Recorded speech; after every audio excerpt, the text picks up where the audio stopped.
Merienda time! Isa ka rin ba sa mga mami na ang mga kids ay mahilig sa pancake at pizza? Yes na yes yan, kaya naman pag-iisahin natin yan. Tara, samahan niyo po akong gumawa ng masarap na merienda. Bali, gumamit po ako dyan ng pancakes mixture. At yun naman pong flavor ng ating pizza ay nakadepende po sa atin. Bali, dito po ay gagawin ko po ay Hawaiian pizza. Bali, gumamit po ako dito ng ham.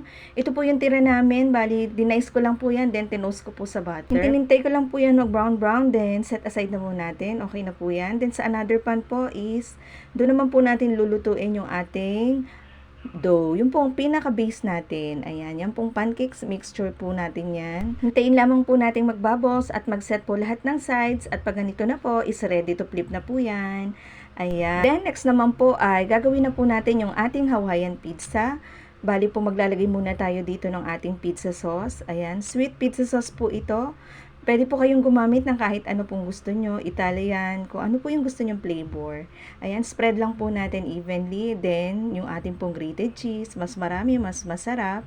Kasi gustong gusto po yan ng mga bata. Pwede po kayong gumamit dyan ng quick melt or ng mozzarella cheese kung meron po kayo dyang available. Bali, ito po is regular cheese lang po yung ginamit po. Kasi ito lang po yung available dito sa amin. Then, nilagay ko na po yung ating ham at saka po naglagay din po ako dyan ng pineapple. Then, niluto ko lang po yan. Tinakpan ko po hanggang sa mag-melt na bahagya yung cheese at ready to serve na po ito. Sobrang nagustuhan po talaga ito ng mga anak ko. Talaga naman pong all the way down kay Kuya at kay Gia. Kaya gawin nyo na rin po ito at talaga pong magugustuhan ng mga kids nyo. Sana nagustuhan nyo rin po ito. Salamat po sa panonood. Bye-bye!